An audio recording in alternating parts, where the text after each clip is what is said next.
সবাইকে, আমি সাইবা আমার পেজ আপুস ডেইলি ডায়েরিজ থেকে। আমি তোমাদের সাথে আরেকটা কক্সবাজারের ব্লগ নিয়ে চলে আসছি, আর এটার ব্লগ নাম্বার হচ্ছে 5। আর এই ব্লগে তোমরা দেখতে পারবা পালঙ্কি নিয়ে রিভিউ। সো চলো শুরু করে দেই। সো ওই দিন বিচ থেকে ঘুরে গিয়ে আমরা চলে যাই সুইমিং পুলে, অ্যান্ড সুইমিং পুল থেকে আমি ওদের পুরো ভিউটা ক্যাপচার করা ট্রাই করতেছিলাম। এই জন্য আমি সব দিক দিয়ে ক্লিপস নেওয়া ট্রাই করতেছিলাম। অ্যান্ড ওদের সুইমিং পুল থেকে বিচ ভিউটা দেখতে এত সুন্দর লাগতেছিল, এই জন্য আমি ওইরকম অ্যাঙ্গেল নিয়ে বসছি, জন্য আমি বিচ ভিউটা অনেক সুন্দরভাবে দেখতে পাই। অ্যান্ড দেন আমি এখানে কিছু ভিডিওস মেক করি, দেন আমি এখানে একটা টাইম ল্যাপস লাগিয়ে দেই। এরপর আমরা পুলে কিছুক্ষণ টাইম স্পেন্ড করে আমরা আবার রেডি হয়ে চলে যাই লাঞ্চ করতে। আমরা আজকে প্ল্যান করি আমরা আজকে পালঙ্কিতে লাঞ্চ করব। আর সেই দিন আমাদের বের হইতে হইতে অনেক লেট হয়ে যায়, অ্যাজ আমরা পুলে অনেক টাইম ওয়েস্ট করে ফেলছি, অ্যান্ড দেন সবার রেডি হইতে হইতে অনেক লেট করে ফেলছে।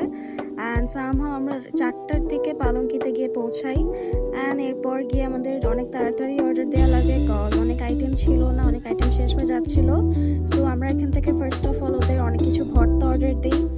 আমরা ওদের বেগুন ভর্তাটা ট্রাই করি, দেন ছুরি শুটকি ভর্তা ট্রাই করি, আর ডাল তো অবভিয়াসলি। দেন এখানে করলা চিংড়ি ছিল, লাউ চিংড়ি ছিল।